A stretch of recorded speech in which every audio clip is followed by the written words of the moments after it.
ચલો આપણે બધા જ્ઞાન સાધના પરીક્ષા માટે ready? Yes yes or no? Yes.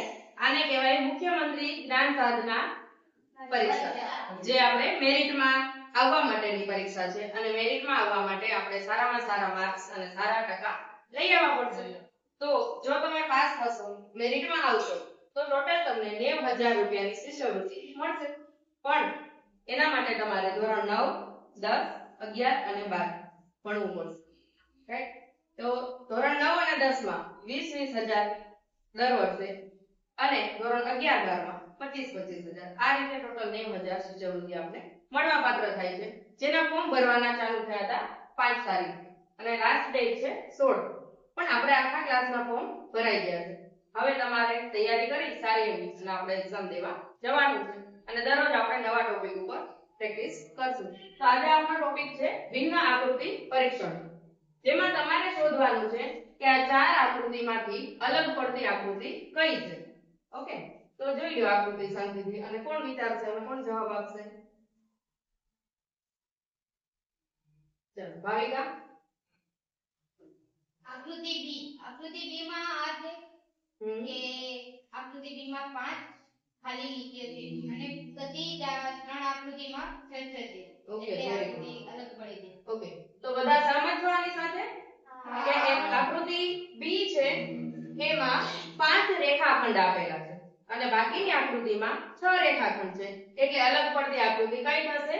બી. સરસ, વેરી ગુડ. ચલો ત્યાર પછી આપણે બીજા નંબરનો પ્રશ્ન જોઈએ. તો એમાં આકૃતિ અલગ કઈ પડે છે? કાસમ, એક જ આકૃતિ ખુલી છે અને બીજી બાજુ બંધ છે. તો જવાબ કયો આવશે? એ. એ.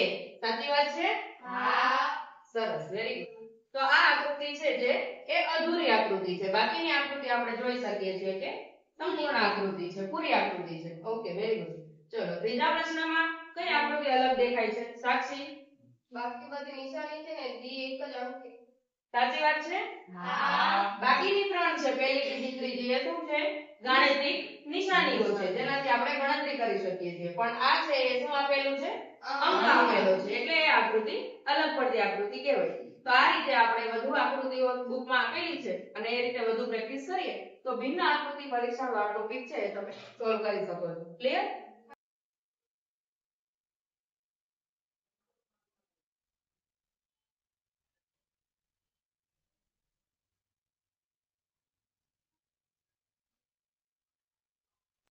જ્ઞાન સાધનાની અંદર પ્રશ્ન આવશે 120, ટાઈમ મળશે 150 મિનિટ. વિચારીને આપણે જવાબ લખવાના થાય. બીજો ટોપિક છે સમાન આકૃતિ પરીક્ષણ, જેની અંદર 5 આકૃતિ દેખાય છે પણ પહેલી જે આકૃતિ છે એ પ્રશ્ન આકૃતિ. હવે આપણે સમાન આકૃતિ શોધવાની છે. તો પહેલી આકૃતિ છે એના જેવી આ 4 માંથી બીજી કઈ આકૃતિ છે એ વિચારો. જોવાના. બી. બી સાચો જવાબ? હા. ઓકે, વેરી ગુડ, સાચું છે બી. બીજી આકૃતિ પ્રશ્ન આકૃતિ જુઓ અને 4 માંથી કઈ આકૃતિ છે એ સમાન આકૃતિ છે? સુચી? ડી. ડી. બધાનો જવાબ ડી યોગ્ય લાગે છે? હા. સાચું, વેરી ગુડ. ચલો ત્રીજામાં નવ્યા. ડી. ડી બરાબર લાગે છે બધાને? હા. Okay, correct. તો તમારા જવાબ સાચા છે. આપણે આકૃતિ પરીક્ષામાં ભલે અલગ પૂછાઈ શકે, પણ આ આકૃતિની પ્રેક્ટિસ કરશો તો તમને સમાન આકૃતિના પ્રશ્નો છે એ વિચારતા આવડશે અને એ મુજબ આપણે 4 માંથી કોઈ પણ એક જ ઓપ્શન ટિક કરવાનો આવે. જો આપણે એકથી વધુ ઓપ્શન ટિક કરશું તો શું થશે?